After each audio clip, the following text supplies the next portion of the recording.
Oi, pessoal, tudo bom? Vamos lá, questão 2. A fichinha tá aí embaixo, hein? Segue o canal, dá uma forcinha. Vamos lá. E não me chama de biscoiteiro. Olha aí. Pessoal, antes da largada e da volta de apresentação de um grande prêmio de Fórmula 1, os pneus são pré-aquecidos para melhorar o desempenho do carro. Supondo desprezível a variação do volume, pessoal, supondo desprezível a variação do volume, tá bom? Guarda isso aí.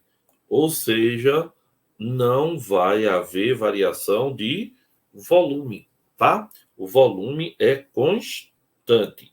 Então, supondo desprezível a variação de volume do pneu durante a prova, qual dos gráficos a seguir representa a variação de pressão no interior, né, do ar no interior do pneu, em função da temperatura? Tá vendo? Pessoal, presta bem atenção nisso aqui. Ele está relacionando pressão com temperatura. Não é isso? Pressão com temperatura, pressão com temperatura. E você precisa lembrar apenas de um detalhe. Qual é o detalhe importante? O volume está constante. Então, eu não estou mexendo no volume. O volume está lá, parado. Aí eu lhe pergunto, e agora, o que é que acontece? Vê, pessoal, se eu aumentar a temperatura, aumenta a agitação molecular. Você concorda? Temperatura, né, o grau de agitação das moléculas. Então, se aumenta a agitação molecular, me responda, vai ter um maior número de colisões ou um menor número de colisões? Ótimo, um maior número de colisões das moléculas com as paredes do recipiente, porque uma molécula com a outra, o choque é perfeitamente elástico, não altera nada.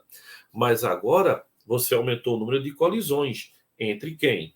Entre as moléculas e as paredes do recipiente. Quando há esse aumento no número de colisões, você vai ter o que, pessoal? Uma maior pressão.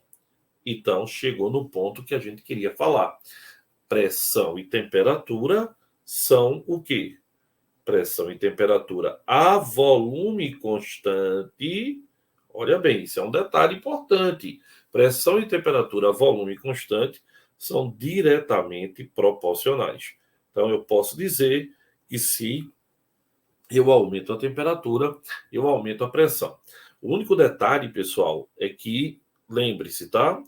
Aqui, ó, não deve cortar o zero, tá? Porque a temperatura é sempre em Kelvin, né? Então, não deve cortar o zero, porque não existe zero Kelvin. Então, o gráfico não pode cortar esse valor, mas é diretamente proporcional. O único que tem aqui diretamente proporcional é a letra C. Então, a resposta da questão letra C. Pressão e temperatura diretamente proporcionais. Importante entender essa relação. Pressão, volume e temperatura mantém uma constante e as outras você vai medindo como acontece a variação. Legal, não foi? Valeu, pessoal.